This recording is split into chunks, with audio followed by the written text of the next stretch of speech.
Малко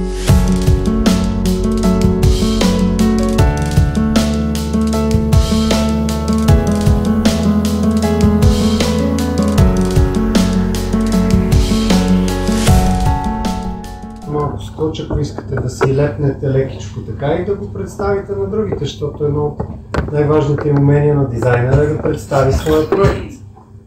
Така че е добре и в това да се упражняваме.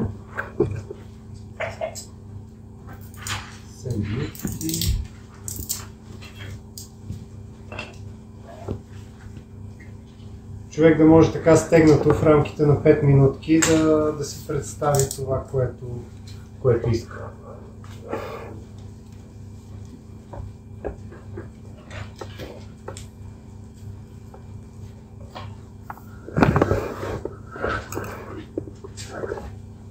Кой най-не иска да е първи? Добре, заповядай.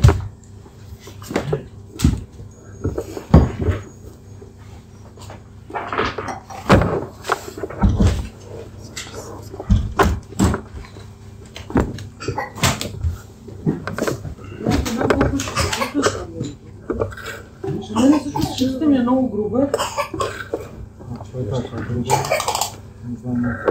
Моята сюрреалистична картина.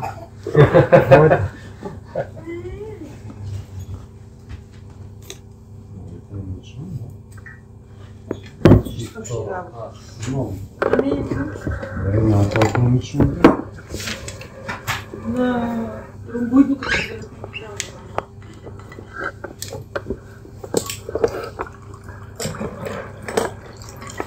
значи аз избрах една малка зона, която общо обхваща основно тази оранжерия тук и периферията покрай нея. Всъщност, както гледам, пътеката сме нарисували по-голяма от оранжерията, ама няма проблем. Така като системи, тук всъщност има нали която си е оранжерийната. В нея излиза отглеждането на зеленчуци, но също така в случая е пригодено да бъде и външна баня.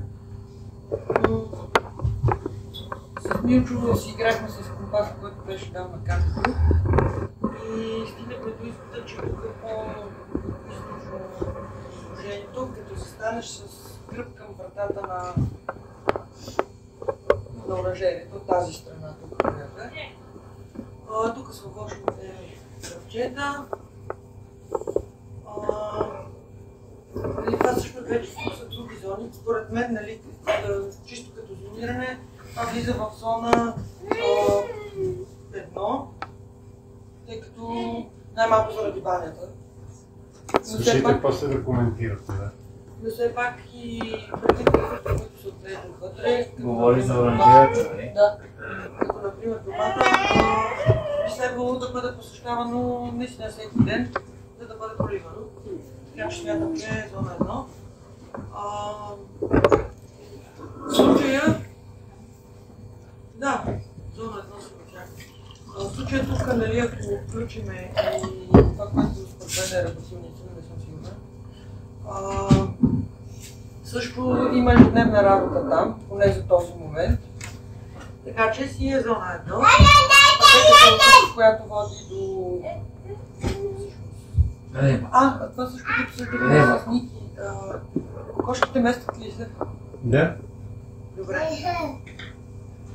Коши трактор, който всеки ден го премести.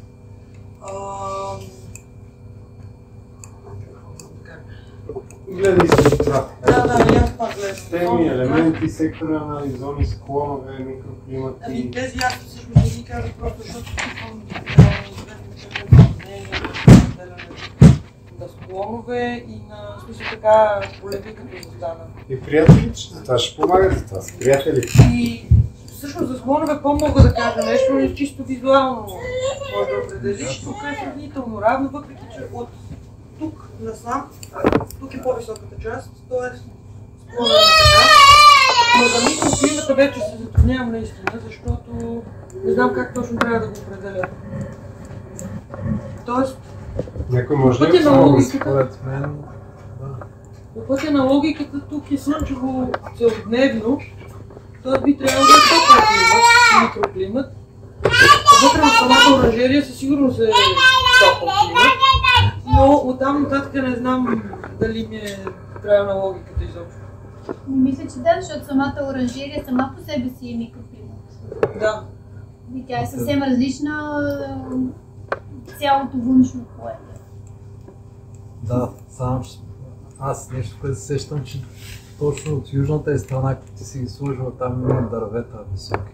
Да. Което... Да, аз точно, извинявай, че те прекъсвам. Да.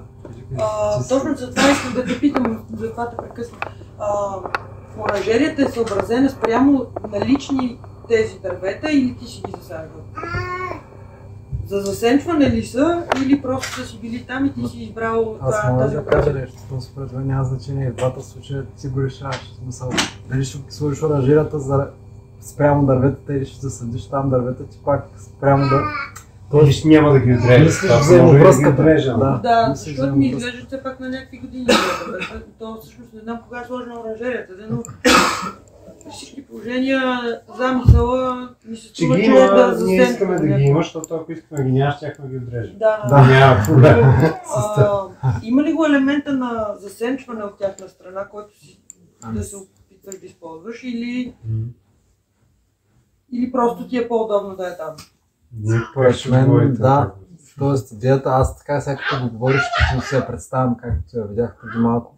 Точно това е идеята, че лятото все пак малко или много не позволява да се развият прекалено високи температури, докато в зимните пак месеци те нямат листа и нищо не пречи на... Да. Слънцето прониква през клоните, така да се каже. Не, съгласна. може би вятъра да спира също. Може би нещо с склона да ти помага, в смисъл ветровете да ти отнесат оранжерията или нещо такова. Едното е, че тук имаме силни южни ветрове, които се получават зимата, когато е твърде топло. Т.е. януари, февруари, когато трябва да е студ, а то е топло и е 10-15 градуса, се получава циклонен климат и имаме наистина по 70 км в час силни ветрове, които ние трябва да почнем да се крием от тях. Също така тези дървета, едно-две от тях са стари и съществуващи, а другите ги оставих да пораснат. Като то се създава микроклимат, просто защото ние много вода наливаме в тази оранжерия и неизбежно част от тази вода тя попива по-долу и всички тези дървета много бързо растат. И аз просто съм свидетел за тези 20 години, как ние от един климат, в който ти търсиш максималния юг, искаш всичко да отвориш на юг, зимата да ти е по-топло, нали, зима дълга, студена, а сега изведнъж зима никаква топла става. Т.е. ние започваме да искаме от юг да имаме дървета, които все пак да са широколистни, да им падат листата, но тази сянка тя няма и 10%, няма и 5%, които са само едни клони без листа, нали? Да. Така че наистина, както каза Милчо, зимата влиза много слънце в оранжерията. Това, което аз сега продължавам да правя с тези дървета е да ги качвам по-нагоре. Тоест аз за тази зима най-вероятно ще им откастря долните клони, така че да влезе още повече слънце зимата. А пък лятото, когато слънцето си или въобще тези сезони, когато е по-дълъг деня и слънцето се изкачва по-нагоре, да ми хвърлят сянка. Но забелязахте ли вътре в оранжерията да има микроклимат?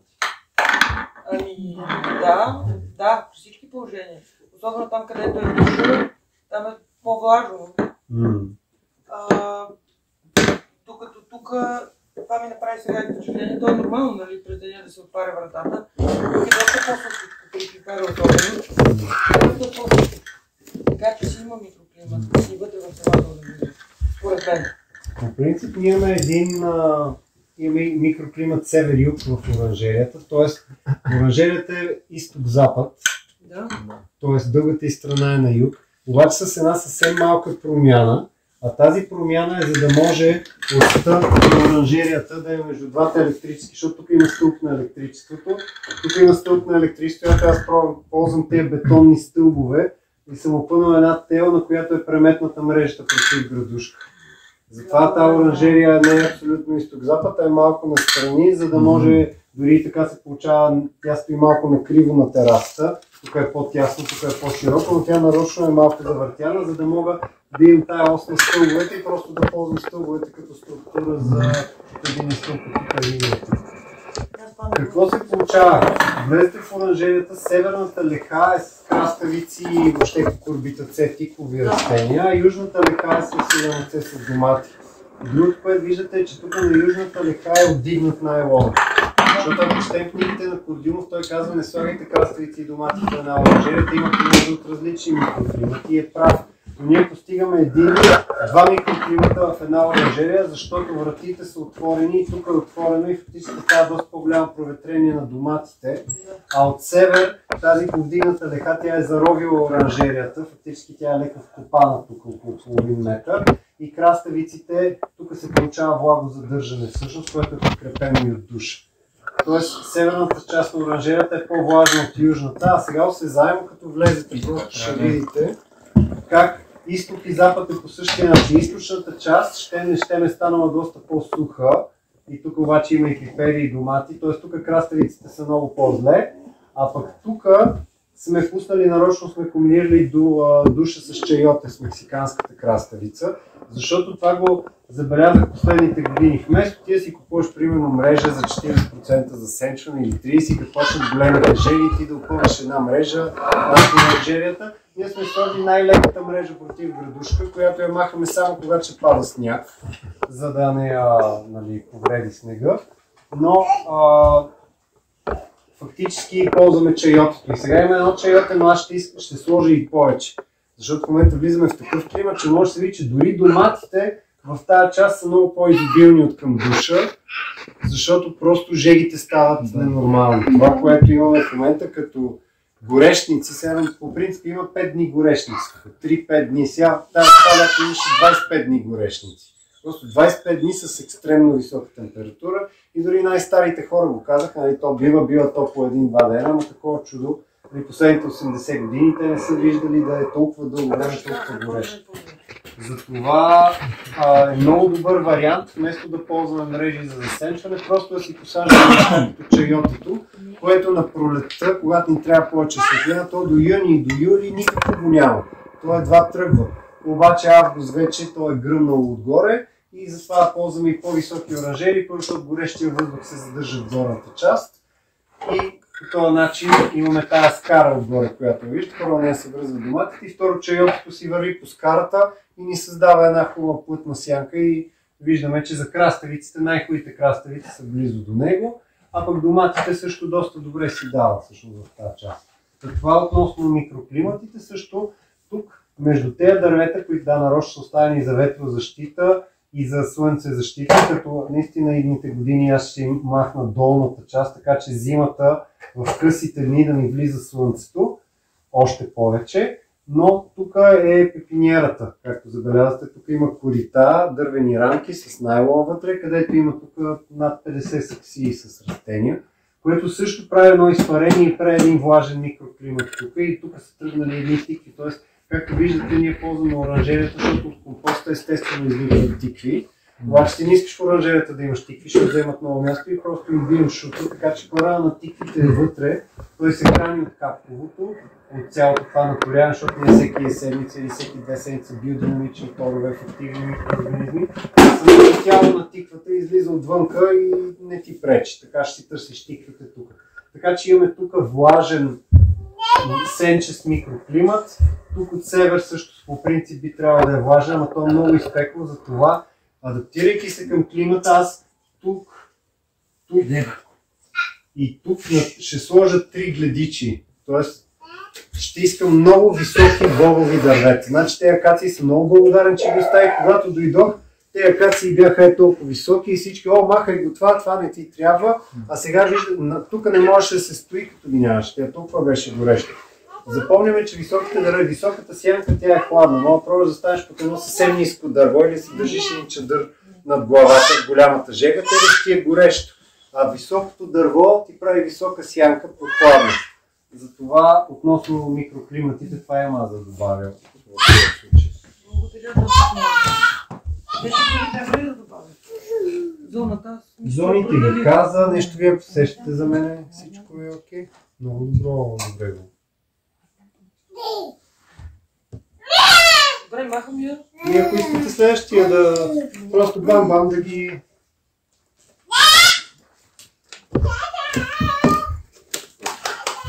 С бодра крачка. Я кажи, Мати, кой да е следващия, че се дъпна. Юлето, защото го е нарисувала много готино. Колко пъти съм го нарисувала?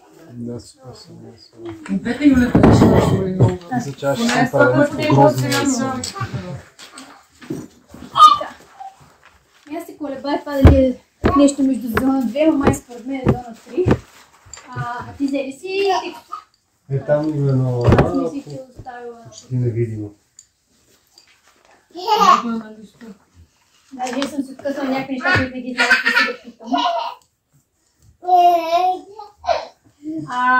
Значи може да си представите, това е широкия път. Тук е всъщност оранжерията.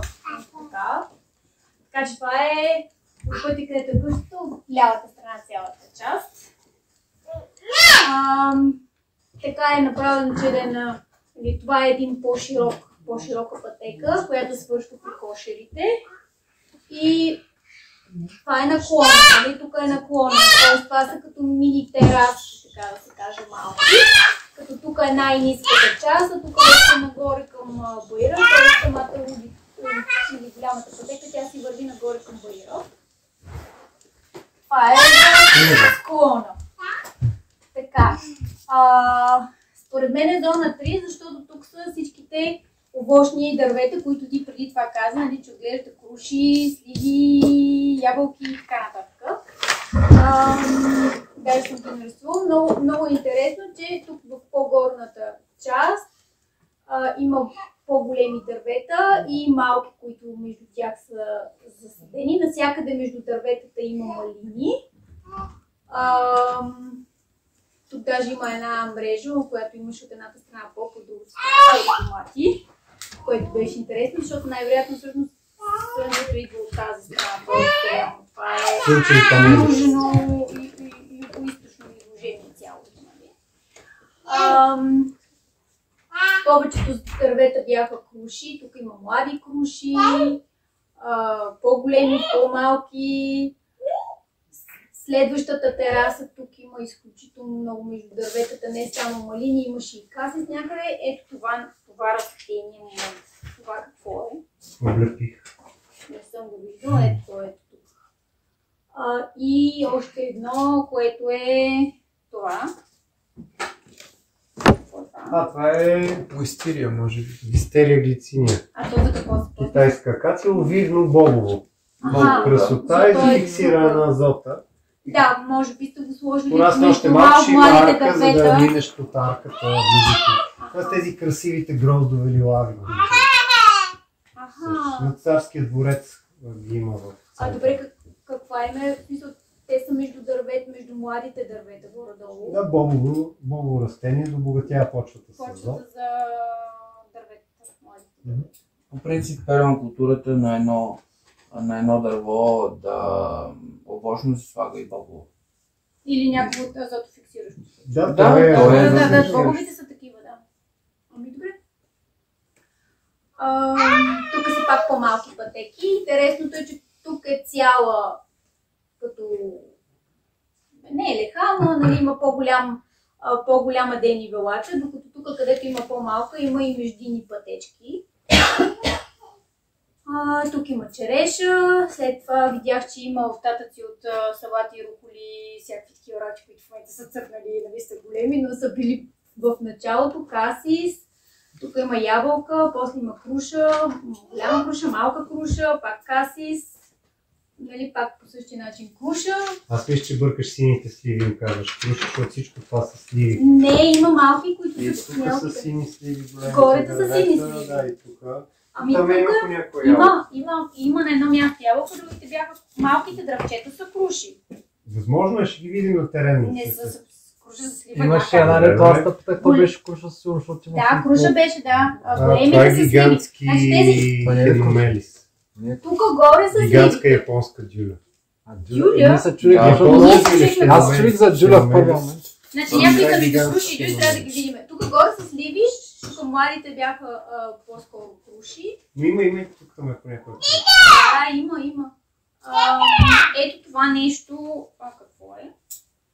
Маляса, трябва да писам. Елеагнус умбелата миризлива върба ли се казваш? А тя какво функция в случая? Ето тук беше точно до пътеката няколко такива. И тя е азот фиксираща и полезни плодчета за хапване, за птички и пчеличките много ги посещават. От рода на Защото облепихата тези също. на това? Да. Нещо много Те са оставени така като дървета, че масово ги ползват като ветрозащитни, т.е. можеш интензивно ги подрязат да станат като жив плет, да ти заобикалят градината и да ти фиксират азота, да ти обогатяват почвата, да режеш от тях листа, които са богати на азот, което ще ги сгъстява още повече и ти правят ветрозащитни пояси. Може препоръчвам на Пол Афри от Vulcan Ecology Project, той има цяла, казва се The Nitrogen Belt, азотния колан. Има цяли разработки, които включват това нещо. Между черен оман, миризлива върба и детелина. Така, тук между от време на време има и земна ябълка, която е странно, нали, дълга и висока. Ето тук, примерно. Доста каси си имаше в тези малки. Ти наблягаш на таксономията, в момента на списъка, номенклатурата на самите растения. Да, защото съм си избрала нещо конкретно и е интересно кое с кое как е комбинирано. В случая това на мен ми е било интересно и това е фокуса, нали? Как са разделени изобщо на сектори, във всеки един малък сектор, кое как е комбинирано, нали? Навсякъде имаме големи дървета, под тях имаме по-малки или близо до тях съвсем младо засадени, които те първо тръгват.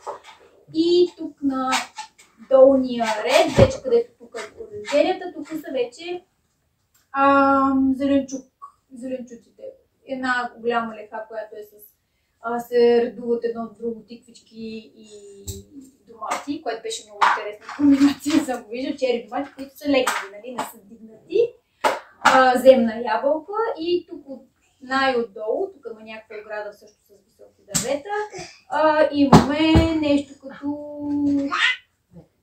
опънат така с летви, нали, с кръченца и на тях има чери домати, които са оградени с мрежа, което не можах да разбера защо са оградени за водопад долу на земята. Това е клетка за домати, просто рециклирани огради. Ще ги разгледаме, в които вместо слагаш колци на домата и да го колтучиш, ти го слагаш в клетка и той така да расте нагоре, не пада и имаш дупки, през които да го събираш. И това е просто една намерили сме стара ограда и сме я превърнали в такива клетки, защото те се ползват това и на може би 6-7 година. Да, това беше интересно за мен. Нали, не съм го донарисувала, но това са си домати и черита. След това тук има коприва, салати, маточина, има нещо като микрооранжерика, на която и се виждат, нали, само скелетата, които явно на пролет се покриват, зимата се покриват с мелони и на пролет, като стане толкова. И явно сте съдили някакви зелени работи там. Салати, да, има манго, цвекло видях, да, също има тук цвекло. И точно до тях вече е торта с червеите и след това вече е оранжерия. Памперсите и да, и тук също сливи, къщата, нали, в тази част. Това ми се струва, че би трябвало да е зона 3. Между 2 и 3 нещо такова. Но не можах да го определя точно. Като какво го определяте вие? Как бихте определили 2 или 3? Има и 2 и 3. Според мен, да. Има и 2 и 3. Примерно зеленчуците би трябвало да са 2 до оранжерията. Орехите, малините, 3. А дърветата би трябвало да са 3. А как са подрязани? Те дървета, ако видите, не съм ги подрязал. Да, те са много интензивно подрязани, затова е зона 2 цяло. И тя е света зона 2. Да, защото са интензивно подрязване, това подрязване се превръща в стърготини, тези стърготини влизат в почвата. Тоест това е едно място, което беше много бедно. Там би могло да се остави голо нищо, защото това е една скала, но с много години смесване на растителни и животински остатъци и това са ефективни микроорганизми. Целта е да се превърне в поликултура с също изобилие от зеленчуци. Тоест хранителна гора, която се гледат зеленчуци. Затова си попада изцяло в зона 2, го казвам не за друго, защото знам колко време прекарвам там. Аз говорех за орехите и за малините. Орехи, тук няма да има малини. Имаш орехи. На едно място имаше хубаво засаден орехи. Има един орех тук, Тук който... някъде беше. Имаше малки орехи. Малките орехи са му расли, да, те са Те са навсякъде. саморасли. Имаше около 5-6-4 някъде там ореха. Да, това е една друга... Успоредно тези зеленчукови градини, това може да ползват също. Те се ползват за пепиниери. Тоест каква е работата? Сега озряват дивите круши. Полето отиват, обират дивите круши от цялата околност. След това се прави стомашно-чревна стратификация на семената. Т.е. те минават през тях. И в аквото има много активни семена от круши. Ние взимаме това, даваме го на червите и след това, когато ние си засадим зеленчуците, я изкараш зеленчуци, защото тук има много чайоти, което палято беше поразено и ние просто не оставили и то да умре. Но, понеже имаш капково, се израстват всичко на гъсто диви круши. На квадратен метър може да имаш по 50 диви круши. И те първите 2 години не ти пречат на зеленчуците, защото са като едни клечици. И вече на втората година можеш да ги ашладисаш. Това е много ценна подложка, да знаем. Или ги дърпаме и ги залесяваме в масовите залесявания. Каним ви, мисля, че на 23 ноември има масово залесяване, където залесяваме като горско дърво дива круша или ги ашладисваш, може да видите пепинирите с присъдени питомини. Ябълки круши. Значи те са диви крушите. Но те са и дори нищо да не ги направиш, те са толкова големи, като ги сушиш, стават като шоколадови бомбони. Круши. И може да ги накиснеш за една много сладки, кафяви и като ги накиснеш във вода за една нощ, стават бижу. На следващата. И аз се колебаех между 2 и 3, но ми се стружи по-към 2, а кошерите те вече са към 3 по-скоро. Зависи колко им баеш сега. Аз съм ги сложил в 2. Тук е много трудна ситуацията и пчелите трудно виреят и си ги наблюдаваме. Значи те са си... Питай ги приятелите, аз мине се мили и седна до кошерите и си изяпам, просто ги наблюдавам. Защото аз не съм такъв пчелар много да ги ръчка, но гледам пчели, просто седа си гледам ги. Ами чудесно, благодаря. За мен това беше много така... Виждате как може да ползваме словото, за да пресъздадем, дори да не нямаше тук метри, денивелации, проценти и градуси, но тя казва, тук е склона, тук е слънцето, получихме всички информации. Повече денивелация, тук има по-малко и затова има и... Чрез художествено описание можем да компенсираме. Но за нивото, нали, което е в момента на това представяне, ще видите, утре ще имаме по-експертно и други ден трябва да имаме, нали, още по-такова вече с метри, проценти и така нататък. Но за сега е чудесно, за днес е супер. Не за мен, всичко, което видях е...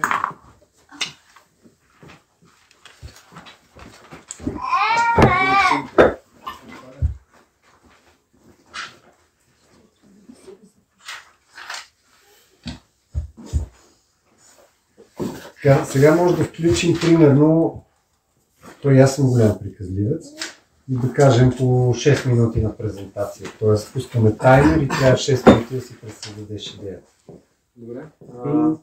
Всъщност това върви бързо последователно, защото първо беше оранжерията, после аз тук съм направил малко по-мащабно, за да не съм наясно с видове дървета, много от тях. Аз ако трябва да нося листа, трябва да нося някакво листа. И затова направих по-голямо, за да не влизам много в детайл и всъщност това е на Юлиана, което направи тази част. Само че аз съм хванал и долната част, където съм се разпълнал главата. И да, всъщност тук е пътя, така тук са и къщите, т.е. тук къщите само ги отбелязвам, защото ми влизат все пак в скицата. Те са, нали, зона 1, като тази предполагам в един момент тя стане зона 1, за сега е, да, сега се строи все още. И тук, нали, ориентацията е север-юг, като склона по-скоро е север-юг. И така на око, не знам, нямам точно око, прецених го на око, че е около 15 градуса на клона на двете места. Плюс-минус, 15%. 15, аз за проценти не знам как Аз пък с градусите. По-скоро си представям градус окей. спрямо един нивел. Иначе с проценти трябва да обясниш как се струва. Ами аз пък, моят подход, аз пък с градусите трябва да ги транспортирам нещо. Без транспортиране.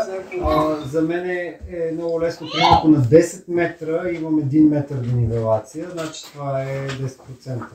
Аха, окей. Да. Трябва да го Не, има 100 метра един метър денивелация. Да. На 100 метра 1 метър ще е 1%. Да кажа, дава 10.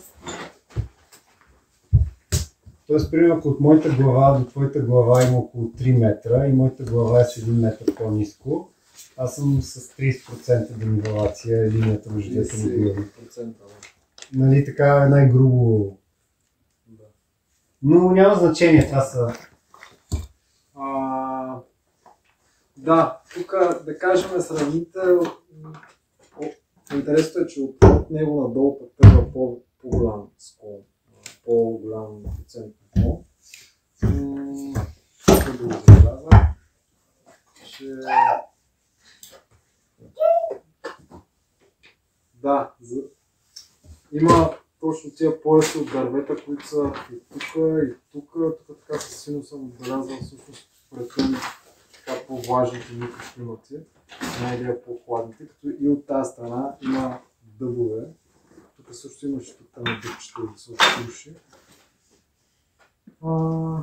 И тук също има наклон, който аз не знаех, че всъщност зимата са южни ветрове, предполагам, че са западни и северни. Има северни, но не ги усещаме въобще тук от север. Да, точно, че от север продължава нагоре още по-висок склон, т.е. пази се от север и от запад. От към склоновете, от ветрове за зимата.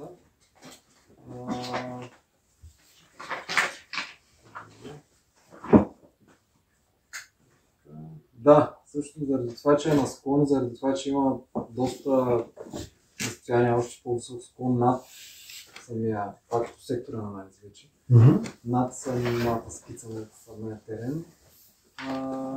И както са направени все пак с диметрите, които ние правихме, бях тези години, тук се продължава така. Има възможност за задържане на вода, защото има възможност от склона да идва, дори леко и от северо-запад.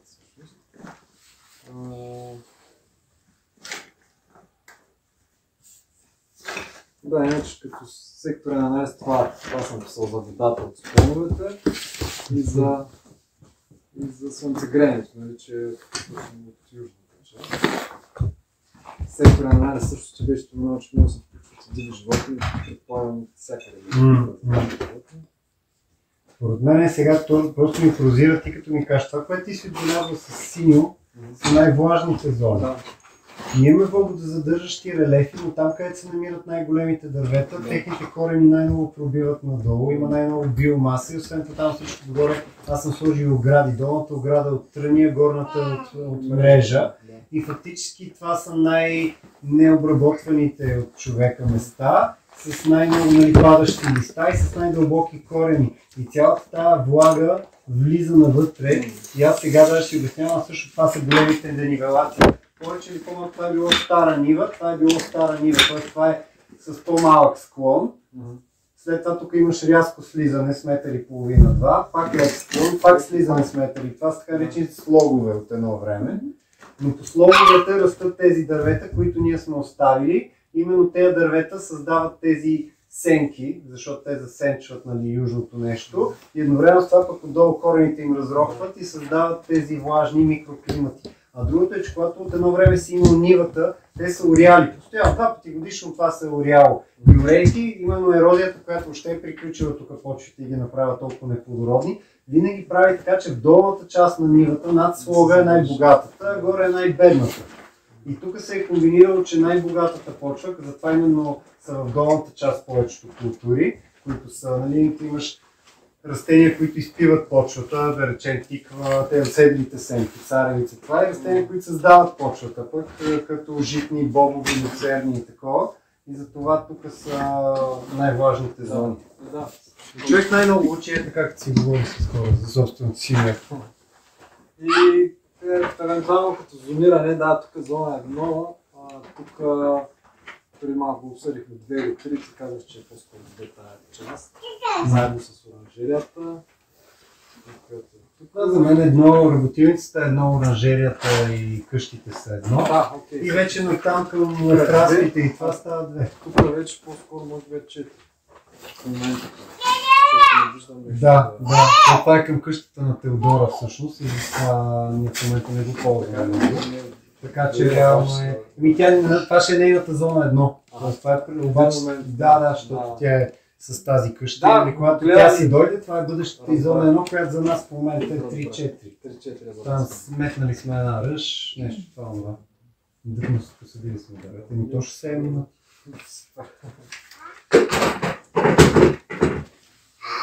Право може да посочи следващия. Кой е? Да мен от другата страна, от източната страна.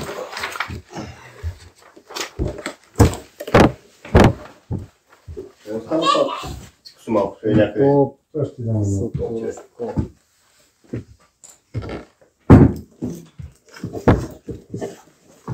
Нарисувал изключително силна дума. Базово и друго. На 1,4. Дребно, така че вие нищо не виждате. Твоето слово ще ви оживи. Тактически избор да не виждате нищо. Аз си избрах от зона горе-долу от тук натам до небрежмето, където бяхме сутринта. И защото съм за първи път тук и е много сухо, но е избухнало и натам ми беше много дезориентиращо. Нямах идея какво се случва, затова добре ще хвана нещо по-голямо, малко по-пусто. Паневритмията ми се стори, че отдеве се говори за социални зони, че социална зона е едно, т.е. не живеете там, но се посещава всеки ден, горе-долу, за практики или за... Отгоре, над нея, където днес се разходихме, има повечето, които ти каза, че си ги съдили преди 30-40 години, нещо такова. Там не ми се струва да правите нещо. И ми се струва, че е материална зона 5. Т.е. днес запомня, когато ти каза за възприемане на живата природа. Може да се лъжа. Не знам дали нещо взимате от там. Но са ти облегнати, ние сме ги отрязали и са облегнати. Облегнати? Какво имаш предвид? Ами, както са, ако става въпрос за тези борчета, те бяха плътни борове, както виж, ние сме ги отрязали в линии, на всеки 5 метра празно има по един, затова има облегнати стволове. Аз съм ги... Отрязал съм ги тили, защото има празно линия. Празно линия. Да. Има една от линията, тази, която е най-близо до именно с един легнал орех. Има един легнал орех, така малко легнал. Има една пътечка покрай него. Където се палат? Да. Тук има едно такова, където не са само борчета, имаше няколко сливи. Това вие... Знам дали вие 3, защото ти каза, че сливи, круши, ябълки са ви основна култура, но те са само няколко сливи. Не знам дали ги правите нещо всъщност. Но ми звучи като да ви е 3. Също така е тук долу, под кухнята, имате ябълки, те са млади. И те май са 3. Сега той е доста близко до кухнята, която е зона 1 според мен, защото се посещава няколко пъти на ден. Но ми се стори, че бързо се отревах от илюзията, че зоните са ви такива подредени този кръг, следващия кръг. Малко по-разчупено. Тук ми беше интересно над този склад, това го нареках склад тук, където споделяме неща. Имаше няколко сливи над него, след това имаше няколко ореха и преди малко, като идвах насам, видях, че сте си направили някакво тераски от някакво дънера, сте ги подложили така. Тоест това беше такъв образец за микрорелеф. Къщата ви е социална зона 0, т.е. там, където се живее за постоянно. Всъщност тук може би е нещо друго, не е точно 0, защото вие живеете тук в страни ми се струва, тук е някакво общо пространство, което е Да, то е много относително да се каже, но това тук е зона 0, т.е. това е къща. Нали, където живеят доброволците сега, там също се живее. Т.е. всяка къща сама по себе си е една зона 0. Тук ако имаш 3 жилищни къщи, това са 3 зони 0 в една зона 1. Защото зоните именно се сливат на тези къщи. Какво друго? Мене беше интересно да си, защото нямам мое място и сега като почна да докарам, почна да виждам. Той говореше, че има сливи, това не сте слива. И тук има сливи, там има слива. Добре. Тук имаш няколко круши. Точно до къщата има една, отгоре имаше едно, което прилича на круши, но беше слива, защото видях как е окапал. Тук ви казахме, тук ви за 0. Има една череша, тук голяма, стара, където се събират няколко пъти на нея. Тя е доста така, централна точка.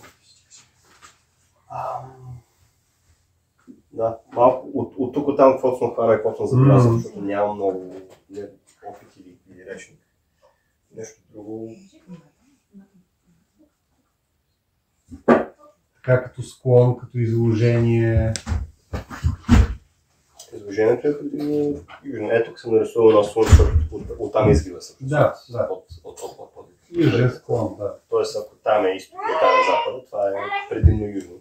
Класически южен. Да. Склона, всъщност този път, който води към паневрътната е доста равен.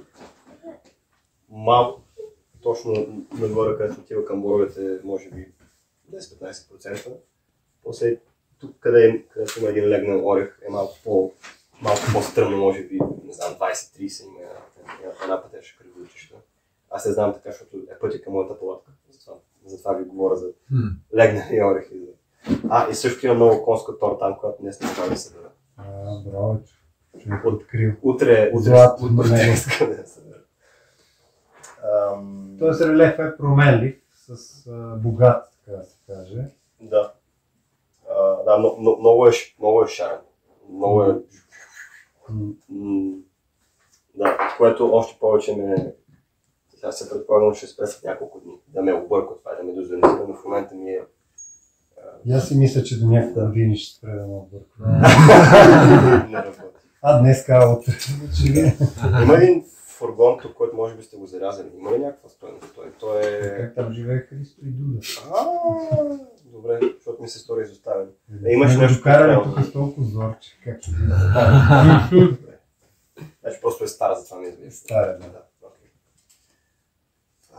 Беше стар, като го купихме в циганите още. Да, преди много години. Как се докарва това нещо? За микроклимат нарочно избрах за палатката ми един микроклимат точно под едни дебели сенки. По средата на пътя за паневрътните. От старата ябълка там. Мисля, че да. Беше доста бодливо. Имаше много, как ги нарече ти вчера? Ветрогон. Да, това нещо. Ти си под дъбове си. Там. Където си. Там не съм. При едни дъбове. Аз съм при ябълка. Аз съм до ябълката, не съм под нея. И всъщност ми помогна вчера Боян, като ми каза къде изгрива и къде пече, за да ми ориентира къде да сложа платката, къде да не пече. Благодаря. И защото е малко по...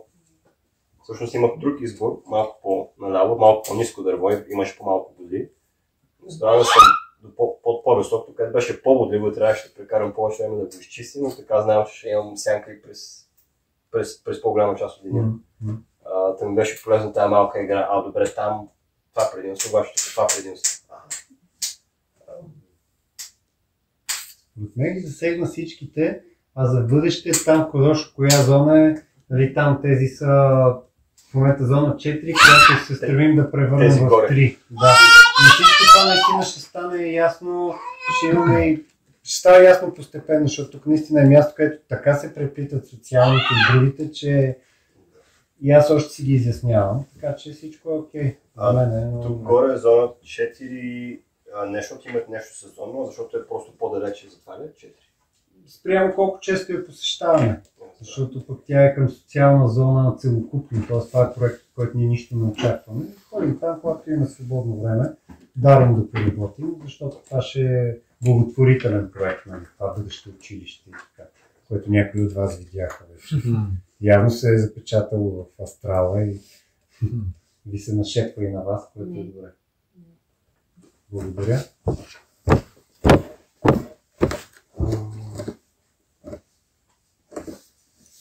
Стоянка, Наташа. Айде, аз се опитам, макар че моята не е толкова.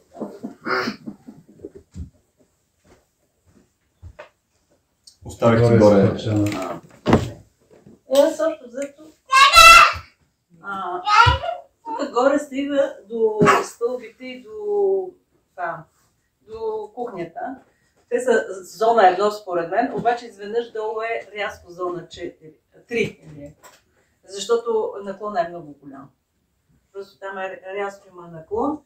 И тук има различни дървета, различни саморастъци, отделно има и слънчоглед, тики, царевица, мисля, че е дива ябълка, много сигурно. И земна ябълка има доста. И при тук накрая на това нещо има някаква яма. Тя беше празна, обаче не знам пълни ли се. Когато бъде ли са? Да копаем кладен там. Ти си намерила южната градина, отдолу по всичко това има картофи, които не се виждат, ама тези изобщо не се виждат. Трябва да копаем, защото не свършват картофи. Не видях картофи. Да, те са изгорели. Видях земна ябълка много, с малко слънчоглед, даже имаше някакъв домат, чери един сигнал. Общо взето такива. И надолу, като се тръгне, според мен там вече е зона 5. Защото там е абсолютно диви и зарязани. Тук имаше някаква гора от... Не знам, ябълки диви ли са или круши, не можах да позная. Много гъсто, то не може да се влезе. Да, там е голямо разнообразие. Имаш ладисани някои ябълки върху диви, има какво ли не. Да, общо взето има глок, дрян има един. Дряна, може би по-навътре беше, защото аз малко недовиждан и беше трудно да ги видя. Да, но има шипки капини, ветровон, изобщо всякакви различни растения, но там изведнъж става много стръмно. Тоест склона става все по-сериозен. Склона по-сериозен. все по-сериозен става. Не знам до къде стига, долу до реката ли стига или не? Склона накрая стига до реката. Не, първо минава през пътя, дето го има и нататък. Все надолу и надолу, 200. Ма тя едни са отвесни там на реката, аз като помня. Там не се слизаше. Да, там не се слизаше. Да. Да, доста стръмно и такова. Общо взето, това е, според мен, тук е най-отгоре е зона 1, обаче изведнъж рязко отива на зона 3. Точно така. И после зона 4 пак няма. Да, защото те са на англичаните, където ние не разполагаме с тях, защото сме ги оставили за пет. Да, там са пети и някаква постройка имаше, която не е. Добре, ти каза за склоновете, за зоните. Южен аз го бях писала, ама не бях сигурна. Южен е склона. Склона е южен, какво би казал за микроклимата там? Доста сухо беше. Това е навсякъде сухо. Да. Макар че тук имаше един геолог, ще да те питам, папур ли имаше вътре и такова, той там отива сивата вода ли? Не, това е извор, че просто сега е много намалява, защото прелива по-голямата част. Защото видях, че... Но все пак е едно зеленичко петно, защото има влага. Да, папура беше много зелен, да. Абсолютно такова беше зелен. Общо взето това е, нали, тази яма и... Това, което аз бих добавил е, че това тук, което тя също се следва, представлява една долина. Да, Тоест това е женска форма, съответно капан за топлина, защото е такава форма, обърната точно на юг. И идните дни ще има възможност да го разгледаме и да поговорим повече за мястото, но ми харесва как сте избрали. Фактически ние опознаваме сега мястото чрез картите на всеки. Благодаря ти, Стоян.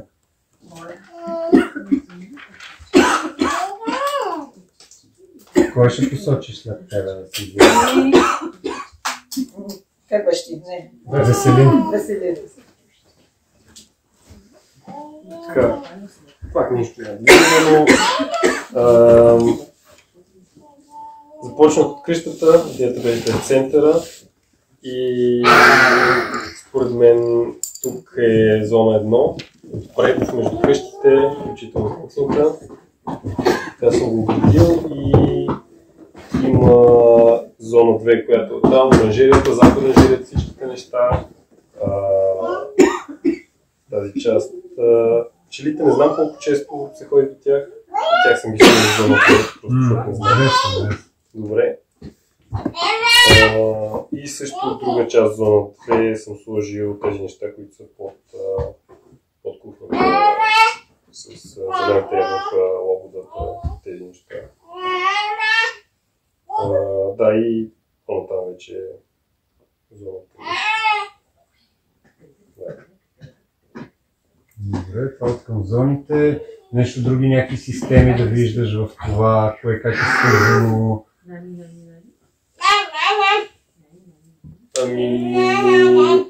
Нещо, което ми направи впечатление беше, Кирил спомена за акациите, които бяха тук покрай зона 2, може би леко периферията, които бяха.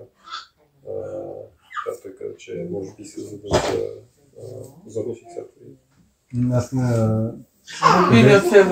не, къде са спрямо панелите? Къде са панелите? Кое са панелите? Слънчевите панели. Покрай тях някъде. Да, значи за тези акации. Да, точно. Те са саморасли, аз ги оставям, опитвам да ги пустя горе, просто да правят сянка.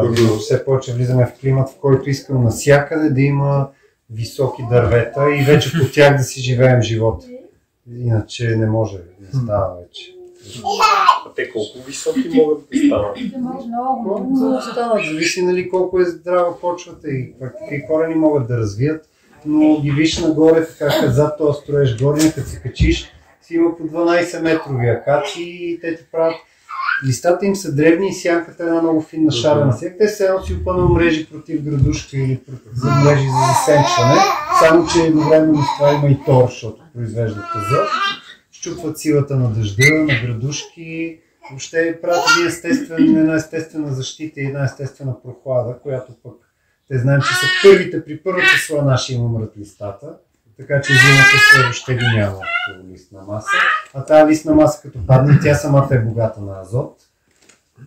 Нали, в някои места знам, че биха могли да се проявяват, казват като чума или такова, но при едно правилно контролиране, фактически този аспект, който тук при нас не е инвазивен, защото те са от 50 години насъдени, не са инвазивни, но когато ти събираш материята и превръщаш в биомаса, те ти произвеждат, те са заводи за материя, за азот, за сянка, за хем те пазят от слънцето, хем те пазят от силния дъжд. Мога да вали много груб дъжд, под тях вали един фин дъжд, разпрашава дъжда. Специално това е визията за това място, че ще трябва да правим високи дървета и да живеем под тях. Това не е само за това. А пък долу в ниското не ще да си... Например, вие в Софийското поле, ако насъдите такива, вие за 5 години ще постигнете това, което тук за 15 постигаме. Така че тези хубавите почви, но много там какво да се работи. Затова е така, човек, ако се развива малко в такова място, после отиваш да правиш градини някъде и превъртиш играта, т.е. нали, да се състезаваш с москвич и след това седнеш в метро. Или да тичаш по пясъка и после да тичаш с турбички на краката и после да ги махнеш. Само извинявай, че тези дъбовата гора над пътя, вие ли сте залесявани? Ами там насадихме 1800 дъбла. Има и много саморасли, има и много жени, круши, ябълки. Но там беше Борова гора, която ледолома я щупили на около 30%. Те използваха да я на 100% да я отсекат. Но пък ние едно, че залесихме и второ, дали от молитвите, дали просто стана, че имаше 2 влажни лета и това позволи на тези неща да тръгнат. Още не сме прескочили трапа, така да се каже, защото по-сериозно засушаване може да убие такива млади дървета, но за сега върви чудесно като биоразнообразие. Даже бихме могли да влезем да подрязваме, да оформяме, защото наистина има много дъбове, бихме могли да се окоръжат липите, има много диви череш и може да стане хранителна гора, невероятно горе. Но от това ни зависи водата. Сега ще отговорим едните дни, така че това е много важно. Кой да е следващия? Благодаря си.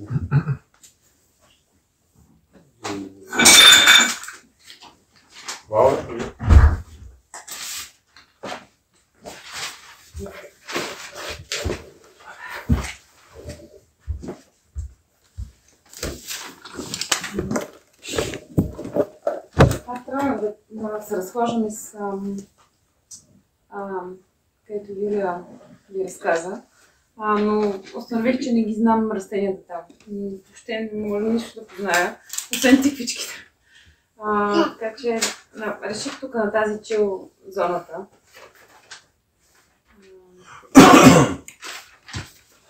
Да започнем с масата.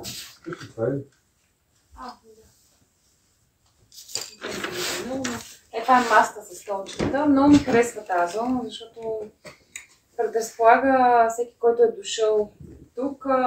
Това първо, че първо нещо, което виждаш. И второ, че те предразполага да седнеш, да се заземиш, да си усетиш мястото, да си...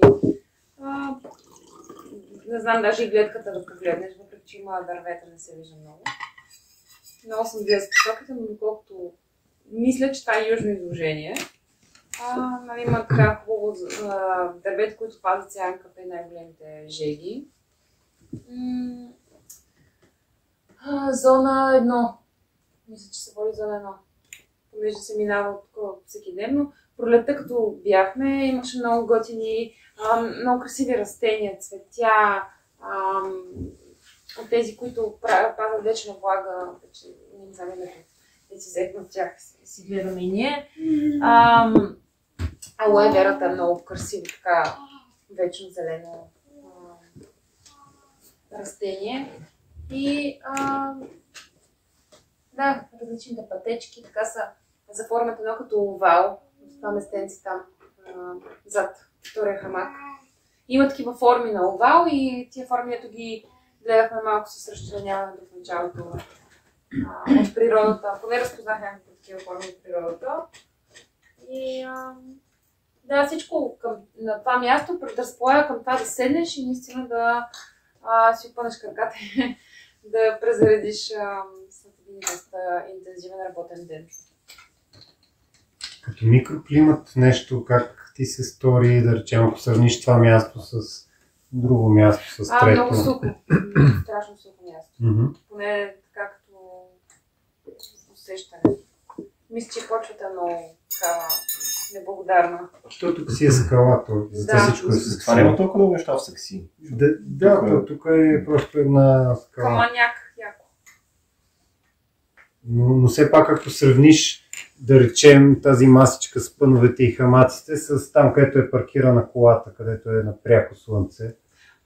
Може би благодарение на дърветата, благодарение на тези растения, които запазват влагата, е една идея по-влажно. Има този момент, според мен, е по-сенчисто е поне, въпреки че е най-сухия момент от годината.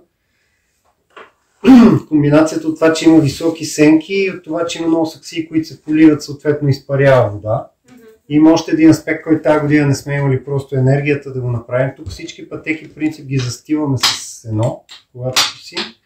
И след това, ако имаш гости, така, ако имаш събиране, ти поливаш с туби или поливаш с това, самото се много намокреш и то почва да се изпарява и става хладно. Просто става хладно, защото изпарението знаем, че охлажда.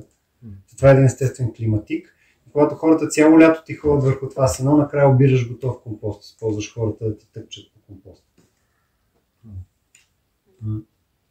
Благодаря, имахме презентации на това местенце.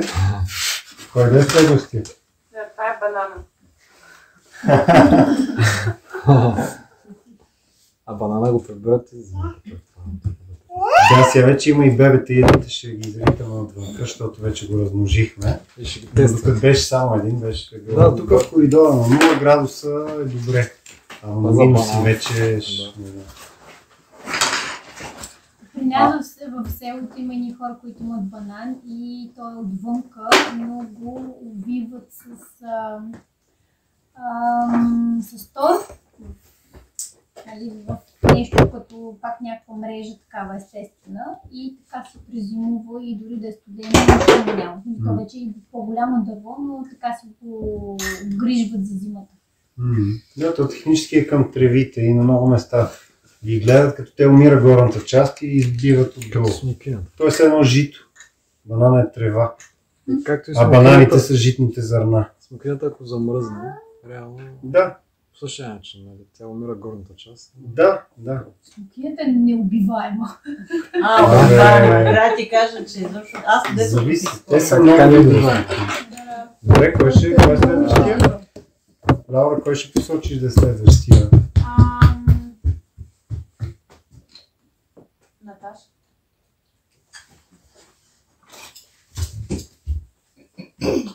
Влагата и изпарението е охлаждащо, само че първо в оранжерия въжи ли това? Защото съм забелязал. Въжи, само ще там има и парников ефект. Парников ефект става поне вътре, като тези човек.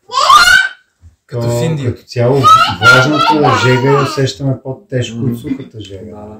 Като усещане. И влажния стъп. Но има едни системи, може да ги говорим за това как бихме могли. Колкото по-малко, защото проблема е, че ти поливаш, обаче не става толкова горещо, че трябва да отвориш оранжерията. И отвориш ли оранжерията, течението веднага ти изкарва тази въздушна влага, напуска. Докато теоретично би могло да се направят системи, където оранжерията почти никога да не я отваряш. Ако е пана с... просто да се ползва. Това ще е интересно. Една част е трябва да се храна. Зад мен е дърварника или склада, както беше. Тук е едната пътечка, която минава и другата, и това е пътеката към фенибритнията. Само тук се спрях. Мисля, че трябва да съм го нарисувала. И тук има дърварника, има и много дървета. И тук има едно триъгълниче, влажна зона заради тези дървета. Виж, не знам дали се можем да Да. И за стъпък на тревата усетиш, че тревата е влажна, защото има много високи дървета и там е малко по-влажно. След това тук има... Да не видя голямата череша да е тук някъде, да се събират двете пътеки да, и това да е череша. Значи това е при тази старата череша, все едно е така, ако сме. Тук е лятната кухня, тук е този складането с полине и тук е старата череша и към черешата. Примерно, аз така ако правилно възприемам. А къде е пътеката за кладенеца, да мога да се ориентирам? За кладенеца е тук горе. Не, така, ето беше пътеката за кладенеца. Където ходихме, тази страна. Сега това е това, дето пази кончката. Тук са нашите повече. Да, точно така, да. Тук е езерцето, това предполагам. Кое е езерце? Добре, тук има две млади дръвчета. Кладенеца би трябвало да се прави тук. Да, точно добре, насам. Виж, че така го държа, защото така... И това е север, също ти кажи къде са ти посоките, склона, на къде е... Къде е надолу и на къде е нагоре? Това е надолу. Ето, да. Това е надолу. Това е тук законците, което пази. Да, ето това вече. Видя ли се сега? Защото аз седях тук и така ги правих. Тук има две млади дръвчета. Черешки, да, те са деца на старата череша, да. Да. И тук има едно такова дръвче. Тук има пак едно младо дръвче, за което е обвързано това въже. И това ли е старата череша? Да. Да, и това е старата череша, да. Най-голямата, нали? Да, тя е голяма. Има ли череша? Те всички се раждат едни вълшебства. Добре, ще ме видите на проби. Да. И това тук го определих като зона на където е склада. Тук вече отиваме нататък като такова. Тъй като тия черешки, може би те са вече зона 2. Не знам колко се грижите, но си берете от тях. И тук нагоре към манибритните вече е зона 2, може би. Вие какво ще кажете? Как го виждате като зони? Той аз че към склада е едно и към къщите. Да. Около старата череша как бихте определили и там към фургона и към... И то не е към туалетките, това реално. Не, това бе посекна от делата ли? Да, фургона е да взете на делата. Това значи, ето така от тук е пътеката, така надолу беше пътеката. Ако гледаме по насъжденията, има ли зеленчуци там? Не. Значи не е две, не е едно и две. Значи 4. Значи е 3, да. Защото ако зависи за какво ползвате черешите, ако ги ползвате за изхранване. Да, в момента дори да изглежда малко като 4, тенденцията е още тая съм да го терасираме и да си стане вече 3 високодобивна main crops, така за основни култури. Това е към фургона ли? Към черешите? Да, тази зона, която тази цялата зона, да си е трета, защото там почвата е богата, това е точно тази долина, тая водна жила, където, понеже формата е така, тук е най-богатата почва. Затова и тези дървета достигат такъв размер, защото има къде да си хванат корените. А то това слиза долу в това... Точно така, това е над това, което ти си нарисувал. Да. Но пък ни е по-близо, защото ходим по хоризонтала. Да, знам, защото там беше... Затова не е така изоставено, както казваш. А в Урбана ползвате тук, освен като склад за нещо? Да, ми е се отсяда, той живее там, Христо. Той е като за отсядане. 3 сезона се живее идеално. Там се значи е почти къща. Поляната за паневритмията ето и насам. Към коя зона? Ами те ще се преплетат с социалните зони. Тя е към тази, която е нон-профит, тази, която ни е дарителската и към тази идея, където ние даваме без да очакваме, но по принцип там ще е 3 тези борчета, ще се превърнат в поликултура и така нататък. Но това е в един момент, когато всичко зависи от социалния аспект, дали наистина успеем да привлечем. Тоест не дали, а когато тук се заселят повече хора, които са в активна възраст, тогава това вече ще заработи. Аз казвам, защото не знам дали в този живот ще ми се случи, но наистина тенденцията е дали след 20 или след 200 години. Коя социална зона е определена? Ами за мен от моя гледна точка това е към тази, която е... Ами ще го видиш, има го целият проект, ще го видите, има дигитализиран дизайн, просто не искам да го снасям, да стигнем до него. Защото аз като социална си го представям по-скоро, не знам, може би втора или трета. Защото не е всеки, който мине тук, ще го заведеш на паневритма или на някаква практика. Това е просто искам да към... Споделя как се... Да, към стаите за гости. По принцип върви с стаите за гости. Тоест те, които вече са приели правилата, подписали са декларацията, че ще ги спазват и те могат да я ползват. Всъщност, когато прокарате, трябва да прокарате добър път до тук, кои се заселват хора. То е двояко, защото тогава ще се засели кой или не. Ще има църква, виладжи, чалга, а пък така е малко за по-мотивиране. Даже на Рейньон при нямаше никакъв път. Имаше пак двойки, деца и така нататък. Тук да съм избрал да може да си караме материали, но все пак да е за хора, които искат да са малко настрани от мишмаша. Благодаря, Наташа. Това става по-бавно. Да. 200-300 години пак ще си говорим с тебе. Следващият живот, като дойде, но се разбира се, знам, че ти пак ще минеш да не седиш някой дърво. Съвременната политическа обстановка. Това, дето ние ли зарисявахме? Тази есен залези. Сега пак имаме дата, пусна на това. Ами още не е пита за онази, дето каза, че вече... Да, вие участвахте на това, дето залесявахме. Аз не кажа, че там е пътя. Калини с зелени отбор, да. И дивите череши раждат. Ами, някои са почнали вече, да. Даже имаше много, които сега им беше първа година и направо такива сортове. Значи от черешите дивите ли череши са лечебни? Много бе. Много са вкусни, ние имаме две. Дива Те са тонично лечебни с Те са станали хибриди между махалепка и питона и с всякакви размери, всякакви форми. Доктора само на тях мога да го видиш. Той не обръща внимание на едите. Горчиви, едикви си там вещества. Показател, коя е най-лечебна. Аз само да го видиш къде видиш откъде се чува бляскането на доктора. Кой да бъде след теб, Наташка? Момент, когато си рисуваше тук на компютъра красивото. Така. Стигнахме и до Юлиана. Всичко... Аз предлагам, ако искате да видим на Юлиана все пак до това време. Ето май са ти и Катя мина. Моето пространство е също на Мати на Милчо. Ще имаме възможност, моля ви само запазете, слагайте си в една папка всичките тези неща, да не ги изхвърляме. Защото така ли, че ги представите и утре пак и така, те си остават за основа, сега те първо ще надграждаме. Ами аз го направих цялото. Не може. За да хвана и твоята къща, не?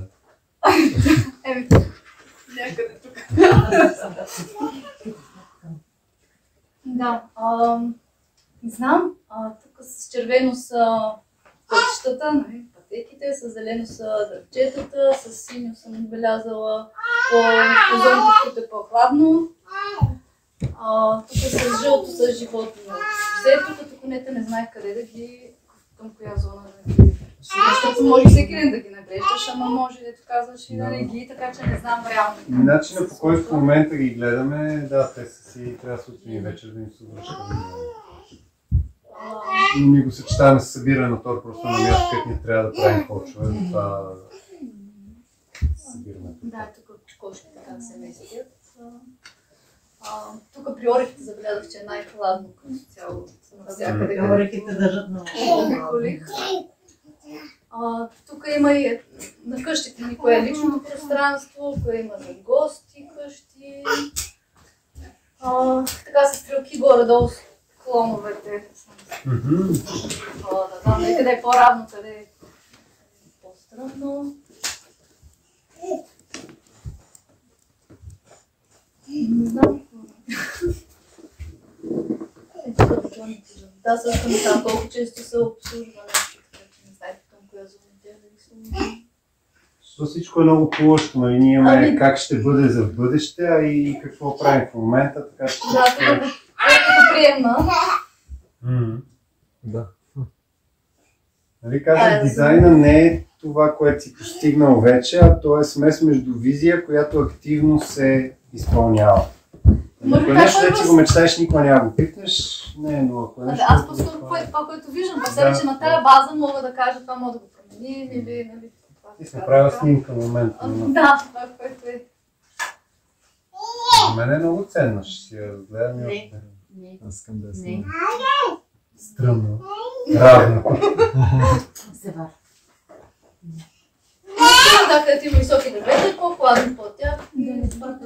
Да, значи ти микроклиматите показват. Нещо като системи, виждаш ли свързано едно от друго, нещо си взаимодейства или е пълен хаос?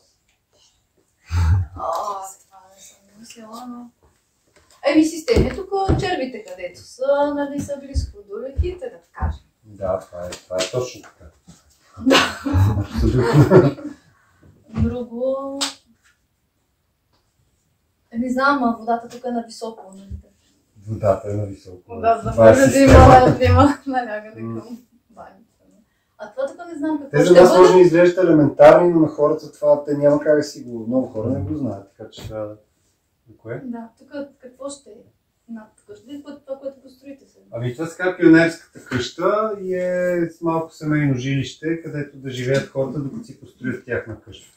Това сега пионерска за пионери. Аз представям, че за инструменти и нещо. И от север има работилница за инструменти, от запад има навес за трактор, от юг има оранжерия. Това ще има. Ние в момента се строим, да. Да, добре. Ще я разгледаме, защото тя е типичен пример за пермакултурна къща, така че ще я разглеждаме допълнително. А големия строеж горе? Това е семейна къща за Барбара и надявам се и Филип да го взема Барбара. Тук видях хладни дръвчета също, като може би са 3. Черешите, да.